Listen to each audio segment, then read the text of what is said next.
Hello and welcome to Fresh Perspectives. My name is Gail, and my guest today comes on about once a year. She's a medium, a violinist with the Erie Philharmonic Orchestra. She does energy healing with tuning forks, and she's a spiritual life coach. She probably does a bunch of other things too. But anyway, her name is Colleen Vanderzyden. Thank you for appearing on Fresh Perspectives today. Thanks for having me back. We always have a great conversation. I know. It's always fun when you come on. This is a special occasion for Fresh Perspectives.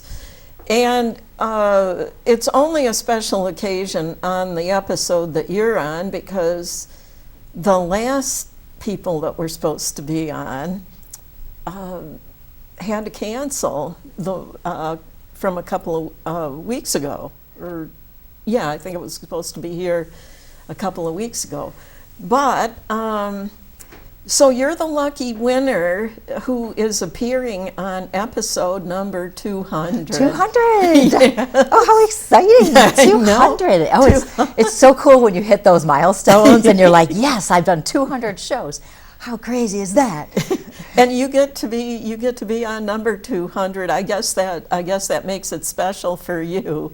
Yeah. You know who was episode number 100? No. Bill Kuick. Oh, really? Yes. That's awesome. Yeah. That was pretty interesting. Oh yeah, he's great. Yeah. There's a bunch of people who've been very supportive of me through this, the crew here at the studio. Well, they're amazing. Yeah, especially Chris Burt and his brother Justin Burt. And my husband for it being okay with him for me to have a TV show. And to Devin and Nancy Taylor. Devin Taylor was the one who helped me get the program, and he and his wife, when I couldn't think of a good name for my TV show, they came up with some ideas, and I picked the idea that they made up the best. So that's how the program is called Fresh Perspectives. So, but anyway, I'm still doing it. I can remember being here during the first 2 episodes and wondering, why am I doing this? Am I nuts? Because I was so nervous the first couple of times, and I continued to be nervous off and on during that first whole year. But you know what? I got used to it, and now I don't get nervous anymore. Yeah, it's funny as you're talking about that. I'm remembering my first radio show with A1R Psychic Radio in 2016. And then after, I don't know how long, they finally moved to video. And so we would do both, right? And I remember my first video show, and I've been a public speaker for a long time and a teacher for a long time, but that first show, when I got done, it was like, oh, I was so nervous. Oh. It's a lot to do something like this. Yeah. And I think sometimes the audience may not recognize how, there's a lot of work that goes into something like this. Oh, yeah. It looks very casual, and people don't realize there's a lot of preparation. But also for us as presenters, it is a little nerve-wracking because we do want to help people, but we know how sometimes people can be very judgy. Well, if you're sitting in front of, fortunately, we don't have to do that here, but when you're sitting in front of a live audience, you're seeing their facial expressions, and I can remember doing some public speaking, and I would wonder what those funny looks on people's faces meant, if they looked really serious or something. Do they not like what I said? Right. So... Yeah, so it's interesting. You can feed off the audience nicely. If they look like they're engaged and stuff. It's gotten to the point now where I read the audience. I can read the audience with something like this and know what people are thinking, even though I can't see them anymore because I've done it so much now.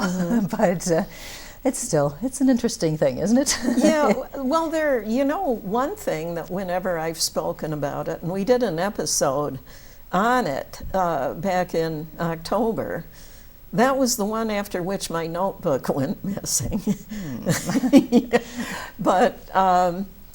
But anyway, whenever I've had people, like a live audience or maybe even just one or two people, and I'm talking about beekeeping with them because I did that for a long time, they look spellbound when you're talking about beekeeping. I don't know why, but... Well, most of us don't want to be near bees, and certainly not a lot of them. So. Well, anyway, the reason that Colleen is here today.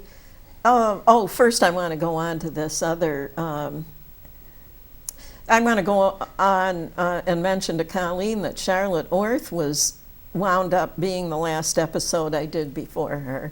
Colleen knows Charlotte, and anyways, we did an episode on Reiki, and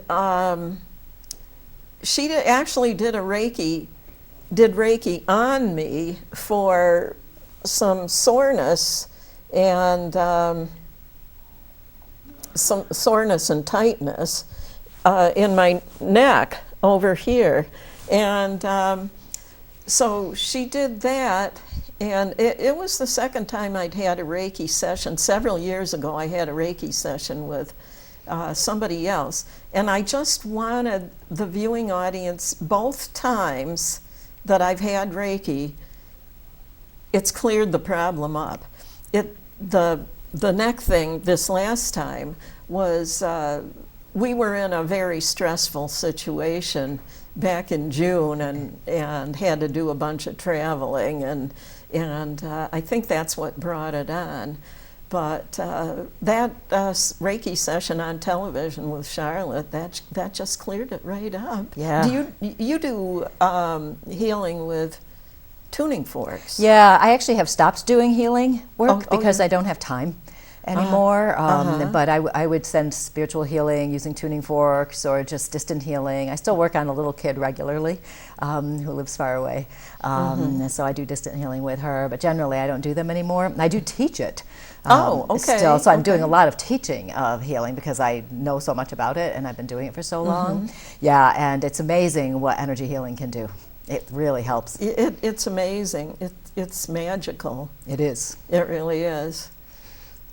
Okay, now the last time that Colleen was on Fresh Perspectives, we started going through a deck of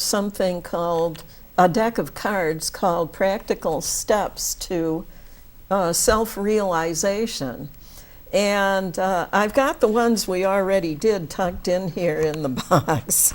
But we're going to start going through some more of them today because that was a lot of fun the last time.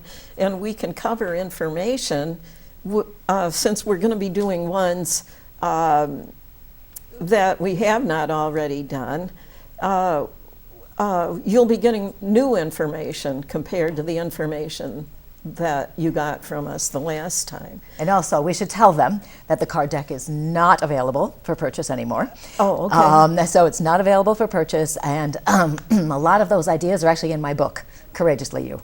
Oh, okay, yeah. Yeah, so a lot of the ideas are in my book and the Courageously strategies. You. I should have brought the book in to show again. Yeah, I thought about it and I forgot about it, so here we are. But anyway, you can find it on Amazon, Courageously You, Magical Mind Games to get unstuck and reignite your joy. Oh, yeah. We need to reignite our joy these days, don't we? Yeah, we live in a strange time.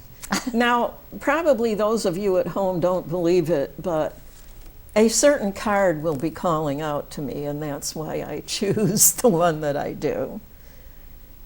Okay, the affirmation is, my words project positive energy. And the practical step is, I choose my words carefully.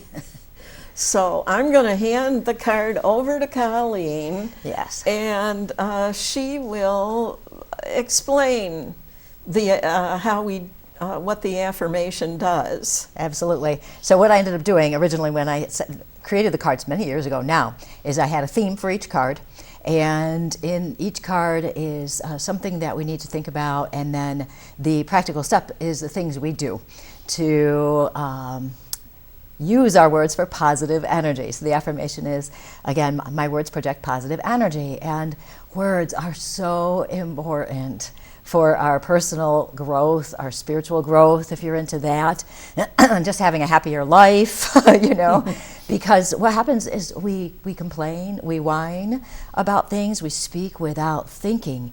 So when we are complaining about something, and I used to be the biggest complainer, I'm much better now, but when we complain, we actually lose our energy. It's like our energy goes away, and we move into this state of disempowerment. But once we become aware of the power of our words, we actually can change our lives. And sometimes people look at me like I'm insane when I say that, because, oh, well, no, the words, it's too simple, it's too easy, it doesn't make a difference. But it actually does make a difference. And the key to this is to become aware of your words, the words you're using.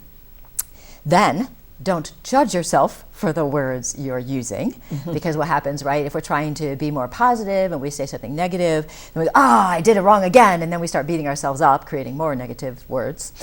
So we want to pay attention to the words, not beat ourselves up, and just learn from it, and then intentionally choose positive words. I tried one time, it was interesting, back when I was teaching in the public schools, teaching my orchestra students, I decided I was only going to use positive words during an orchestra rehearsal. And typically what I would do is I would tell the kids everything that was wrong and what to do to fix it. But I felt like telling them what was wrong would be negative. So how can I get them to fix something if I don't tell them what's wrong, right? So I would be conducting, and then they'd make a mistake or something, and I'd say, I would find another spot in the music, so I'd let them play a little bit till I figured out what I was going to say. And then I'd go back and say, measure 25, you guys did an amazing crescendo there. It got louder, just like it was supposed to. But here at measure 40, I'm not quite sure. What do you think about that? Let's just play it again and see what you think about that. So I never told them it wasn't right or that it was wrong or anything. I just did that, and they learned themselves. And I did this for the whole rehearsal. It was really hard. It was so hard to be positive for those 45 minutes, because I was like, let's just get it done, and sometimes we can be a little too blunt, right? But at the end of that rehearsal, so many kids said to me, I don't know what was different, but this was a great rehearsal today. It was so much fun. And it was because I was so positive. So then I kept doing that, and I kept trying to make sure I only used positive words. It is something to challenge ourselves to do, and it can help to start with like an hour, and then maybe half a day, or at work only, or at home only, and then eventually extend it. Words do carry a vibrational energy. Yeah, you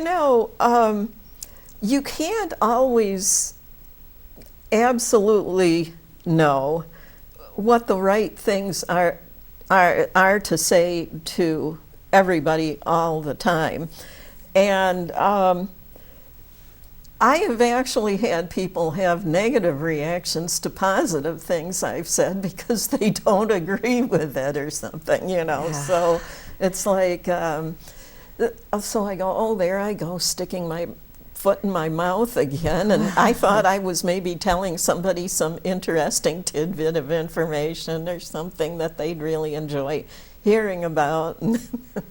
So I guess the lesson there is don't take it personally if you're being positive and people still don't like what you're saying. Well, and that's the thing too, right? Because you could be talking to somebody and it's a beautiful day out, and then we're going to say, it's perfect blue sky. Well, it'll probably rain all day today and it's going to be horrible, and they go on, and no matter what. Some people are just, that's the way they look at life.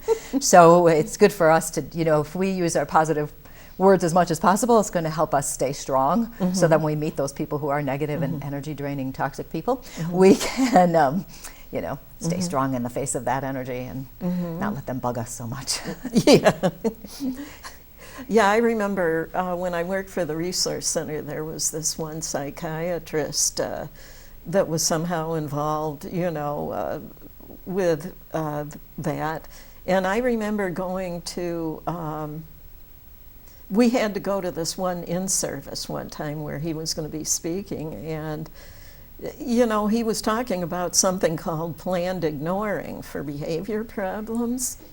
And so when he got through talking and was ready for questions, I'm going,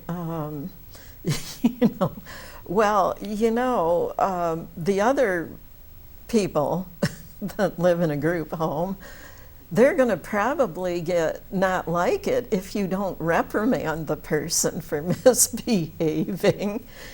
And that was when he explained, actually what you should do then is take the ones that are behaving themselves and do something fun with them, and don't include the person that's been misbehaving. But so anyway, that helped me sometimes, though, the thing about the planned ignoring, that helped me sometimes when I would be in the presence of somebody who was being negative, and I would quit talking to the person and right. just drop out of the conversation, and that seemed to work. If we know somebody is always going to trigger us in some way, we always talk at the holidays about the nasty uncle or the whatever, or how relative. You don't talk about politics and religion at Thanksgiving dinner. Yeah, so if you know somebody's going to trigger you all the time, then what you want to do is plan ahead. How are you going to respond? Rather than trying to get them to see your point of view, wasting your words. They're not going to hear you. If they haven't heard you over the past however many years, they're not going to hear you this time. So stop trying. Stop wasting your energy, right? And so planned ignoring, intentional, leave the room. If you know they're going to bug you, then don't. Just go, that's the way they are, and then how are you going to protect yourself? You're going to leave the room. Nice, see you later. Sometimes I just respond with, okay. Somebody says something, I'm like, okay, and then I go. Or sometimes, sometimes I just won't say anything. I'll just go on eating my dinner or whatever. Yeah, see, so judicious use of your words as well. Or maybe not using any at all. Yes, I'm not using words. Let's face it. Right, so words are important, whether you say them or not. Now, there's a specific card I would like to draw. Let's see if I'm psychic enough to pull it out of the pile. No, it's not the one I was thinking You'll have about. to search. Okay, the one I was looking for was the one that says "I am beautiful." I knew you were going to say that. Because I always remember that story that you told about the student, the one that hated it because he kept pulling the "I am beautiful." Yeah, male student, teenager, kept pulling the "I am beautiful," and it was amazing. And so I kept explaining it's inside and out. Yeah. I think a lot of men associate the word beautiful with feminine women. Energy. Or, you know what I mean? Well, this person now, that student is an adult, and I see him on Facebook. He has a family and everything now because, apparently I'm older, and so is he. And he really is a beautiful person. He's so kind and so protective of his family and truly creative and everything. So he is a beautiful person to this day. Good. Okay, the affirmation that I actually did pull. I probably won't pull that one today just because I wanted to. Okay, the affirmation is, I listen to my intuition. This is a very important one. And the practical step is, I list my intuitive messages. Okay, it's interesting. On Facebook, we just had a post that was basically ask me anything, which was interesting. And it was supposed to be on intuitive things and stuff like that. And somebody told me on there that they were seeing their relatives who had passed in their dreams at night, and that they could feel them around them and wanted to know what that meant, right? And then I said something about, how is your intuition? And she said, what do you mean by that? And which was so foreign concept to me because I've been in this field for so long. And so I explained to her that intuition was, might be premonitions, knowing what's going to happen. It could just be being in that kind of feeling when everything is just flowing. I call it the flow, the spiritual flow. And so I explained it to her. She goes, oh yeah, I have that stuff all the time. She didn't know it was called intuition. And she didn't know she was intuitive. Oh. So I thought I'd mention that in case there are people who are watching or maybe don't really know what intuition means. And really what all it really means is that we are in that flow of energy where yes, you might know what's coming next, or you know what to do next. And lots of times once we start getting into that flow, we don't even know it's intuition. We don't know we're acting on something. Several years ago, I started a coaching program that begins in January's, and I just had this feeling I should do it. So I didn't think to myself, oh, this is an intuitive moment, or this is intuition. I had no idea. I just had this idea, and so I sat down immediately and started working on it and got it out within 2 weeks, which is actually really abnormal for me, especially back then, because I would plan, make sure it was all laid out, everything was right, but everything just fell into place because I was following my intuition, but I didn't know it. So this one, the practical step of I list my intuitive messages, now I wouldn't tell somebody that. I would tell somebody instead, maybe after the fact, because what will happen is we start thinking about it. Like, is this an intuitive message or is that an intuitive message? And intuition is actually a feeling, not a thinking. So I would tell people to look back on their lives where they had a feeling about something and did or didn't follow it, because that was an intuitive message. Yeah, there are things that I remember from when I was very young where red flags seem to keep popping up. That, there were things that I absolutely didn't want to do. And if I did them, it was like a major decision. And then I'd screw up my life for a while. And, so, but these days the things that I notice a lot are something called synchronicity. Yes. That the vast majority of people say, oh, it's just a coincidence. But I remember years ago when I was first starting to practice yoga, I remember reading a yoga book and reading, there is no such thing as a coincidence. That these things fell into place together because they were supposed to. Yeah, it's amazing. And intuition is, can lead to so many other topics. Listening to the inner voice, acting on things. When you're getting an intuitive message, it is, like I said, a feeling, and your body will feel different. But here's a way to know if you're getting an intuitive message. If you say to yourself, well, I'll just see what happens, that usually means you're getting an intuitive message. So what that means, right? Simple example, the umbrella example, right? It's a blue sky, but you get this feeling, I should take my umbrella. And you think, it's a blue sky. I'll just see what happens, and we don't take it. And then we're going, oh, I should have brought it. And then you're dripping wet. Right. So that's a simple one. Like the other day I was going for a walk in Lilydale, and it was the ice and snow up there. It was ridiculous. And I usually put my phone in my back pocket, and I got this feeling, don't put your phone in your back pocket, because if you fall, you're going to fall on that, and it's going to break the phone. Right. So I took it out and put it in my coat pocket in front. Now, I did not fall. Part of it, and that may have been because I had the message to change that in case I fell, so maybe I was more careful walking, or maybe it was just a silly thought that popped in my head. I don't know. Either way, my phone is still whole. I didn't fall, so it's all good. Well, maybe if you'd left it there, maybe you wouldn't have been paying very close attention. But it could be that the act of moving it from your back pocket to your coat pocket might have caused you to move a certain way or something. And it was acknowledging what I was getting too, because so many times that when we do I'll just wait and see what happens, that means we're not listening to our intuition, and that means we're not following it, obviously. And then something goes wrong and we go, oh. Well, those decisions that I was talking about when I was really young, it was something that people were pressuring me to do. I'm not going to say exactly what it was.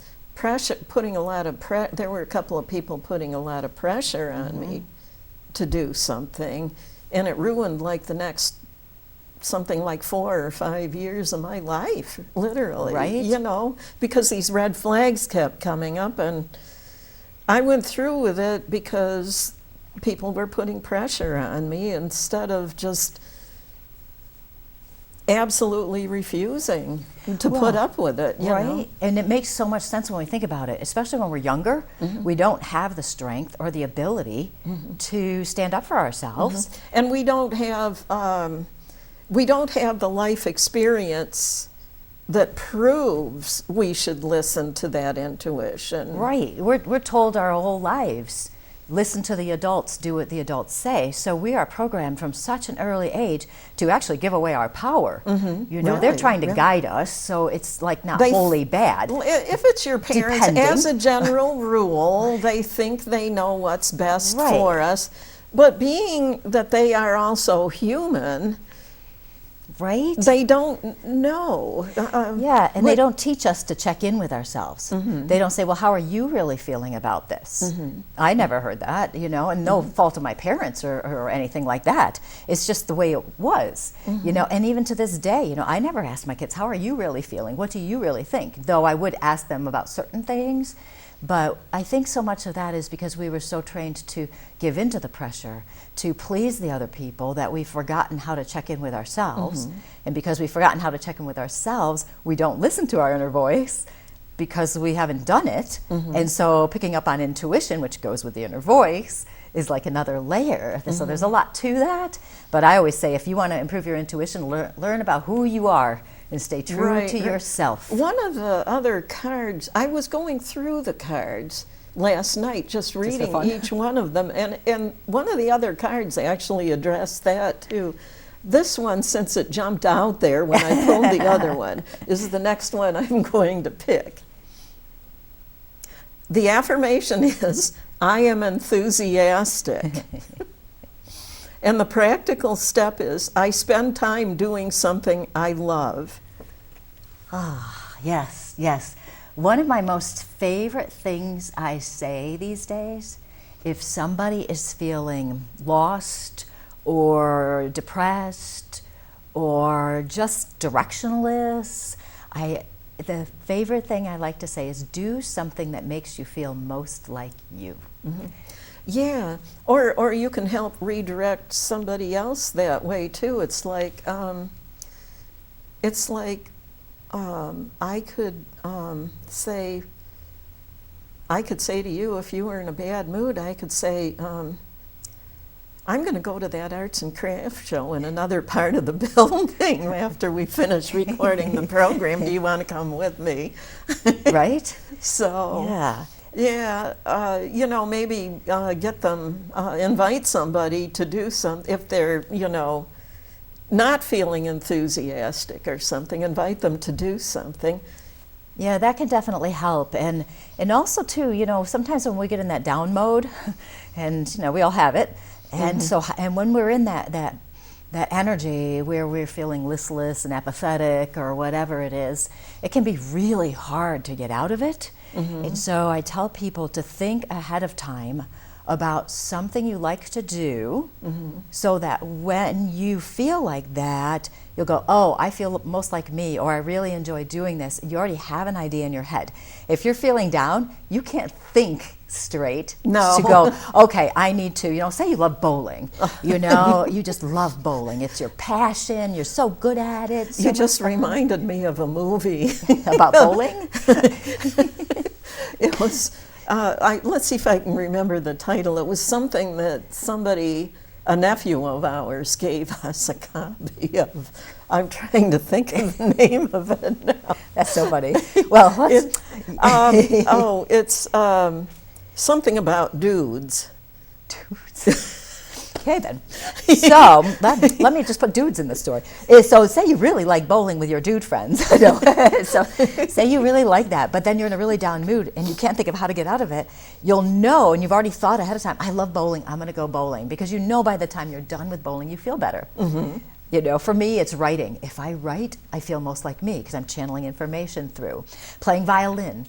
That's another thing. Teaching, I love teaching people. You know, that's when I feel most like me. So if I know I'm in a bad mood, I've got several go-tos. You know, a lot of people say it's gardening, you know, going for a walk. Oh. You know, being outside yeah. will change your energy. So you've got to plan ahead, though, because when you're down, you will not be able to think. So. Yeah, even carry a list of things you like to do around in your pocket. Just write it someplace. You know, just the act of writing will help you remember it. And it's funny because people are like, I'm going to remember, and I'm telling you, you're not. You are not. So, because it's all, the negativity is all consuming, isn't it? Yeah. And it's really hard when we're feeling negative because we want to push it away. We want it to go away, which brings me to a whole other topic. But we want to push it away so we feel better. But what happens is as we're trying to push it away, we're actually making it stronger. We're making that energy stronger because we're not realizing and accepting how we're really feeling. So if I'm in a bad mood, it's like I'm in a bad mood and I'm going to try really hard to ignore it. But if we distract ourselves and go do something else, that's going to help us reset. And then whatever is causing the negativity, whether it's just some weird random thing that's happening or an actual cause, we can deal with it with a clearer head because we reset our energy. Sometimes people actually do have a chemical imbalance in their brain. I hate to say it, but It's true. But some people actually need to have medication in order to control it, at least for a while. Yeah, and there's nothing wrong with that too. You know, so many of us want to be natural as much as possible, and we want to work it out ourselves. And so sometimes maybe we wait a little too long before we tell the doctor we're depressed and we might need something or whatever, and that's okay. And I think sometimes people feel like it's a failure on their part, and it's not. Self-care, we got to do what we got to do, take care of ourselves.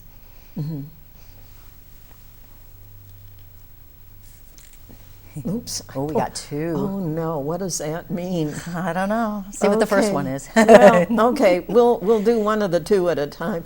I don't know how that happened. I thought I was being careful. I'll put that one face down for now.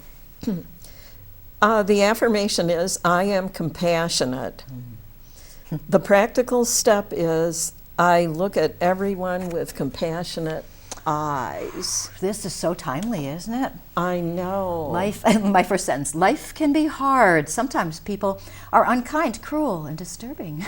Instead of judging them, regard them with compassion. We don't know their story. Yeah, that kind of meant if they were being mean to us, you know. I wish I had known this stuff when I was a little kid in elementary school. I would have been so much happier if I'd known all of this stuff back then. Yeah. You know, I just wouldn't let all of the things that other people said to pick on me and like that if I had known this truth. It is amazing, and it is, of course, tied in with love and kindness and stuff, but compassion is easy to do when we have a friend who's suffering or a child who needs love and kindness. Or your pet is sick. Pet. But compassion can be really hard to do toward ourselves and towards those difficult, we'll call them, people. The ones who are critical and mean and judgmental and bullying. And we see so much of this bullying happening now. You know, the disagreements and the fighting and the hatred that's out there now. It seems like it's worse now than it used to be. It seems to be, doesn't it? And it definitely has come to the surface more. And it's interesting because how can we show compassion to people who are mean or cruel? How can we show compassion to that? And this is a very careful, we want to make sure we don't confuse compassion with accepting that energy. Right. We can accept they are the way they are, but that doesn't mean that we have to accept that negativity. We don't have to let it affect us. affect us. Yes, Yeah. and we can still have compassion because why are these people? We can ask is a way to get out of that mode of, because for people who are sensitive, to see some of the things happening in the world now very much upsets us, you know. And so now, how can we be compassionate toward them? We can ask ourselves, what is motivating them to be mean, to be so controlling, you know? And it's fear. They are scared. Well, you know, that's, I didn't know that, like I said, when I was young. But in later years, I started reading articles and things that were written by, like, psychologists and like that. And what I wound up learning was that people tend to, and it's really common, I guess, among, like, teenagers, and that they that it's a way to try to make themselves feel better because they have self-esteem issues of their own, and it's a way for them to try to make themselves feel better about themselves. So, And that's a lot of what's happening in the world. It's an insecurity, and people are feeling threatened, and so it's all based in fear. And as their way of life is changing and they don't like it, so the reaction is to control everyone else. So if we can look at them and recognize their actions are fear-based, we can understand them a little bit and send them compassionate energy, rather than going, oh, they're horrible, which is hard for us to do. They're mean, they're horrible, and we can be judgmental ourselves. But it does help us kind of detach a little bit from some of that energy so we don't get caught in it. yeah. It's tricky. Yeah, everybody should be taught this in kindergarten. And the compassion toward themselves. Yes. So important, because we judge ourselves so badly. Everybody does it. I haven't met anybody who doesn't have a pretty good inner critic, you know? I'm so stupid, I can't believe I said that, and on and on and on. And people just don't believe they're worthy in there. So showing some compassion to themselves, giving themselves grace. You made a mistake, it's okay, whatever. You know, learn from it, move on. Don't let it ruin your life. Yeah. You know? Yeah. Okay, bonus card. Bonus card. The affirmation is, I have an unlimited perspective. Ooh. And the practical step is, I look for learning opportunities. Good tie-in. Some of the best things that I have ever done for myself in my lifetime, Colleen, is doing things that other people would never consider doing because they don't want to be bothered with it. But I have made my life so much better by being open-minded to the ideas, some of the ideas I never heard of before. Yeah. So, I have a big belief system that everything we experience in our lives is there as an opportunity for us to learn more. Learn more about ourselves, how we respond, who we are, all of those things. And which is interesting when we think about that, you know. So I was in a car accident years ago, right? And that, you know, I had injuries, couldn't work for a while, all sorts of things, right? So we think about that and it's like, well, what could I have learned from that? And what I do is I look at my emotions and my experiences from that and see how I respond to that. Do I complain about this and this and this? Or do I just go, okay, it is the way it is, how can I best handle it? What can I do? We look at some of the wars happening, which are so disturbing, right? And those upset us. well, you know, there was the one in Ukraine for what? Maybe it's still going. For How long? It's been a long time. Almost 2 years, and now somebody in another part of the world decides they have to have a war. Yeah, and so we get upset by that, right? Because for lots of reasons, right? We know why we're upset. And so we can't much do anything about it. We can't go over there and stop any of that stuff. So we feel helpless with that. So we can learn from this and go, I feel helpless about this. I want to help, I want to do something, but what can I do? So we can use our energy there and our feeling of upsetness, if you will, it's not a word, but we'll use it today, and go, well, what can I do? Well, I can send positive energy there. I can donate money to the Red Cross. You know, I can contact my congressman and tell them my opinions on what should happen. So we can learn about how we're feeling, why we're feeling that way, and we're feeling that way because we're kind and caring people, right? And kind and caring people sometimes dismiss that they're kind and caring people. So we can learn a lot about ourselves and what it is that's going on in our lives. So even things where we're not directly impacted, we can learn about ourselves from that. It's a very interesting way of looking at life. Yeah, recently with these wars and things that are going on, I have just been distracting myself with other kinds of thoughts. Distracting myself with thoughts about all of the things that are going right in the world. Yeah, and there's nothing wrong with that, because sometimes people will say, well, you shouldn't this because this is all happening. But you know what? We can't allow ourselves, for our own mental health, to be focused on that. We can't, and that doesn't mean we don't care or anything like that. It just means we have to protect our energy too, you know, because it is hard. I was having a conversation with somebody about this very topic a few weeks back, approximately a month ago. I guess it was about a month ago. And this lady, I'm not sure how the subject came up. The other person must have brought it up, because I don't remember that I would bring that up, but we were talking, and I had said something about, I think it's important not to pay too much attention to the news, because it can affect our mental health. And she goes, well, I know, but I feel like I need to be informed. But I mean, there was a day and age many years ago when you didn't hear news about what was going on in those other countries. And it is important to have some awareness, and some people can fixate, you know, and that may not be good for them. You know, who knows? I mean, everybody has a different tolerance for these kinds of things, and we have to honor what we need, and it's not selfish to do that. No, it's definitely not.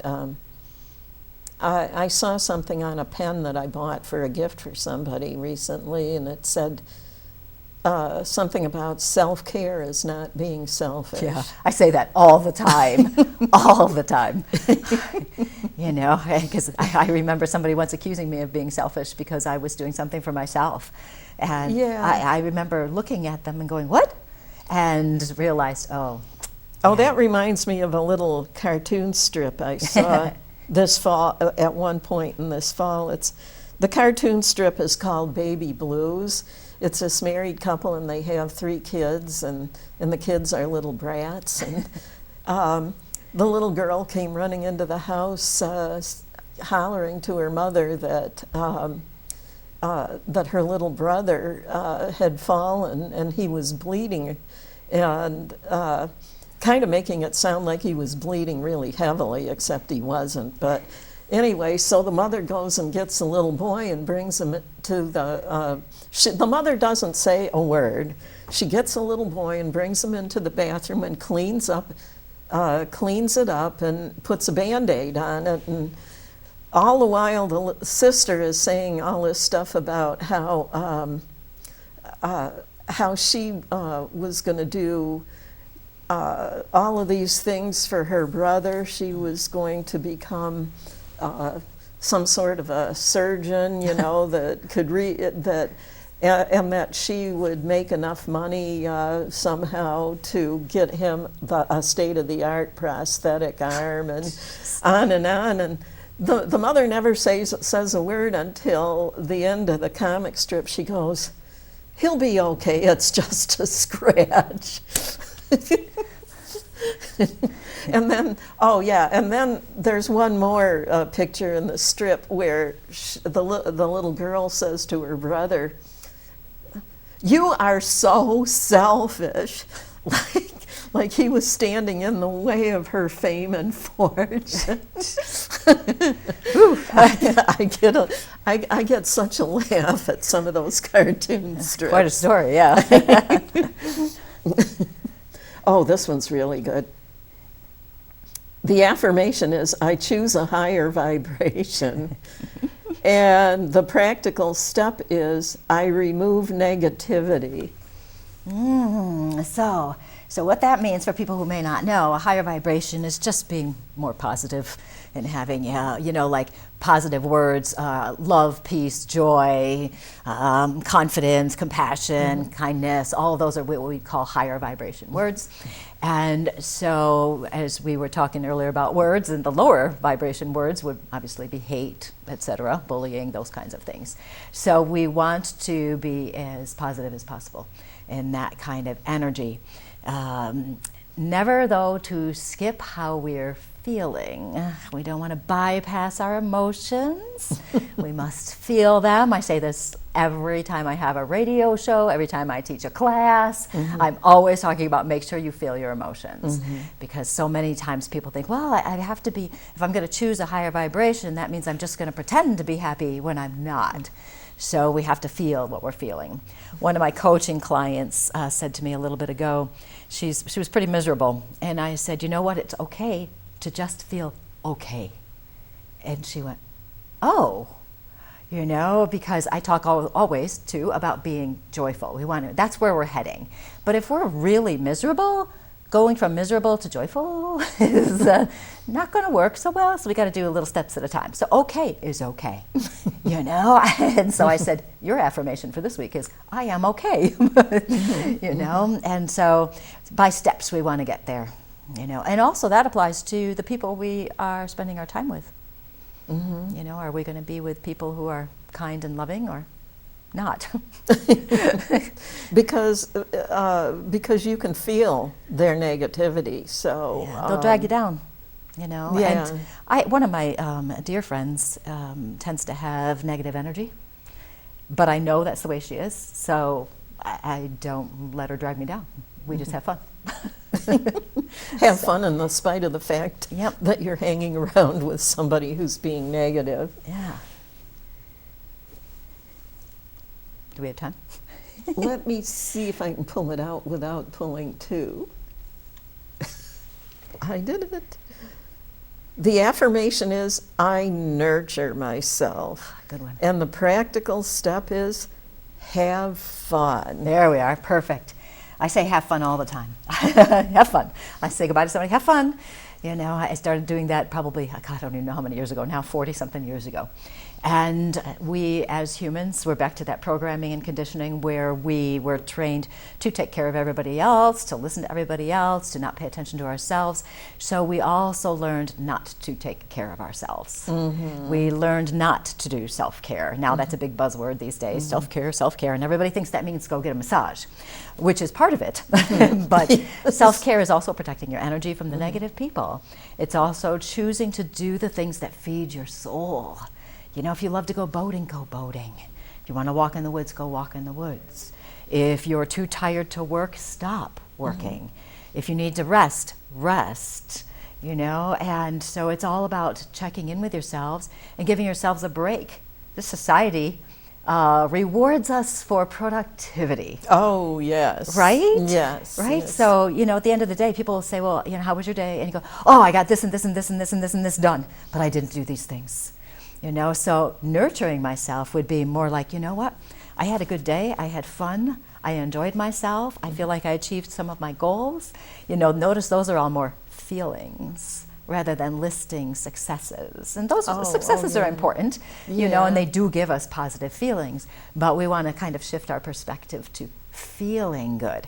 So what can you have fun? What is fun? This is fun.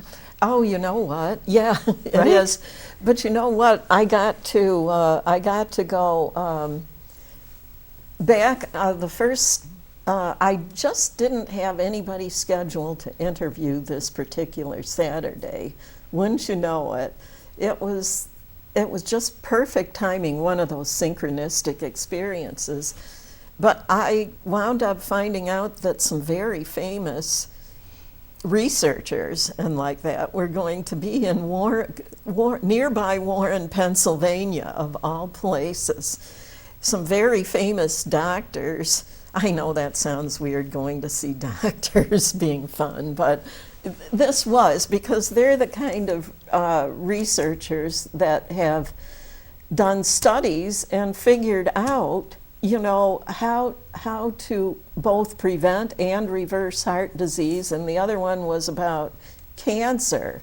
That one is the author of the China study, who actually went to China to find out why people in certain parts of China certain communities never got cancer. Interesting. And then there was a famous registered dietitian there that day also. She had flown down from Canada, and it was a wonderful day. And then there were people there that told their stories about how switching, to a whole foods plant-based diet had changed their lives. People that were so sick they probably were close to death, if you know what I mean. And how by changing to the diet that these doctors and like this were talking about, how healthy they are now. So, yeah. I mean, I know that probably doesn't sound like fun, but, to some people, but to me, things that are really important like that I'm really passionate about, that it's fun. Yeah, we're all unique. It's right? It's fun, yeah. So you seeing that, and that stuff sounds fascinating to me too. I don't know if I'd go because I probably wouldn't have time because I got other things to do. But it sounds very fascinating, and so we're all unique, and everybody has different interests. So some people might want to go ride a horse. Not really into riding horses, but other people, that would be fun. Now I've told you about Jen Overfield, right? Didn't you interview her one time? Twice. Okay, good. Twice. Because she does the holistic eating and guidance there. Yeah. Yeah, I mean, some of us, it's fun to learn how to take really good care of ourselves. Yep. And, because you feel so much better. People think that you're missing out on fun if you don't go out and drink alcoholic beverages and or eat meat or whatever, but once you make these changes, you feel so much better, you can't see ever going back to doing them again. Like, they've gotten in recent years to when you go for a checkup, like, I don't know if they do it with younger people, but with us that are considered senior citizens, I don't think of myself that way, but because of my age, a lot of people categorize me that way.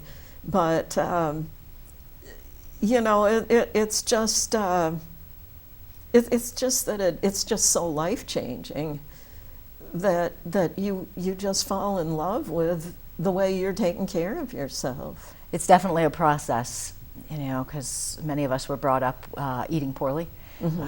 For lots of different reasons. And I've been working with Jen, I call her Nutrition Jen. I've been working with her for a year and a half, and I am still needing to work with her.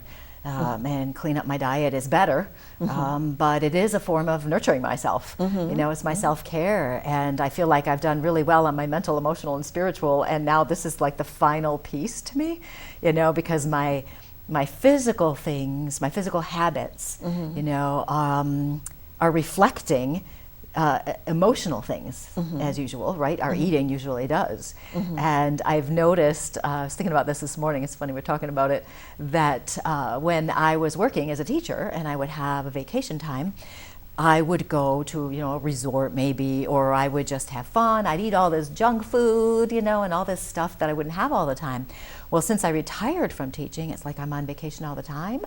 And I kind of went back to that mindset. Oh, except all the time, and not just on vacation. So I was having celebratory meals all the time. Oh, gosh. Right? And I was like, I can't believe this. Like, how did this happen? And it didn't happen right away. But since I moved into my new house, and I've been there 2-3 years now, and I'm like, what is happening? And then I realized what it was how I celebrate. Was by having junk food. And you were celebrating all the time. All the time, even though I'm working full-time, more than full-time otherwise. Isn't that interesting philosophy? Because it's my mindset. Yeah, it's like, do you know how it feels to eat raw celery? I hate celery. So Yes, and it's not good. And that's probably where you're heading. You know, celery raw celery can put you on a natural high. It will make me relax if I'm nervous. I swear to you, this is true. Well, here's a unique difference between us because I had a piece of celery in my salad the other day when my husband made me a salad, and I was like, "Oh, there's a piece of celery in here." He goes, "I'm so sorry." I hate celery. Oh, isn't that funny? Yeah, well, if you can get it, if you can juice it somehow. Yeah, even that's not going to happen. That relaxing effect is going to kick in more quickly than if you just. I need another variation. I am celery. actually not a vegetable person. Oh, Colleen, I know. Yeah, it's you hard. know, it's amazing. I eat some. It's amazing how healthy you look for somebody who's not a vegetable person. Yeah, my diet is better because my husband's really good about making. My husband cooks, so he's really good about doing the meals and getting as many vegetables in there as he can that I'll eat. But I have a very limited palate for vegetables, so which is hard. If I liked vegetables, I'd be a vegetarian. If you would come to, you went once to one of our veggie dinners. I mean, that's how I met you. That was a long time ago. That's how I met you. So long ago. That's how I met you. But if you would come and taste some of the creative plant-based recipes that we fix. You let me know when the next one is, because if I can go, it's tomorrow. What's tomorrow? Sunday. I think we're doing something. I need my calendar. It's going to be. But anyway, let me know, because I'm sure my husband would love to go. It's at 1 in the afternoon at the Seventh-day Adventist Church in Jamestown. Unfortunately, this isn't going to air on television in time for all of the viewers to go. But we used to always have them at the Y. Usually, always have them at the Y. And what? When is the January one? Oh, we're not going to have them in January, February, and March. So April. Because of the risk of a snowstorm and having to cancel, we'll be back to them in April. Okay. Tell me about. I'll be back from my trip in April. Oh, okay. We'll have to schedule you for an episode of Fresh Perspectives then. We'll have to. You know what we should do sometime? I'm just kidding. We don't really need to do this. A taste test for Colleen who hates vegetables, and somebody can bring all these foods, don't tell me what's in it. That's what and then I'll taste it and tell you if I like it. That's what we can do. We can do a program where I bring in some of the recipes that I'm really, really, really good at. That I'm really good at making them taste really, really good. I can give you the list of the vegetables I like the taste of, to make sure you use those to cover up any other vegetables I don't like the taste of. How long is the list? Not very long. Not very long. Oh my gosh. You know, like Ann Dinshaw from the American Vegan Society, she will do this kind of a thing where she will ask people what their 2 or 3 favorite vegetables are, and plan an entire meal around their favorite vegetables. Oh, interesting. So I have gotten a little better, you know. So, but well, anyway. you get used to things. You know, if you haven't been doing them all the time and you keep doing them, you know, you get used to stuff. Yeah. So. Well, we have come to the end of another episode of Fresh Perspectives. Thank you so much for being here and laughing so much with me today. And Thanks for having me. You're welcome. And I'll see those of you in the viewing audience on the next episode.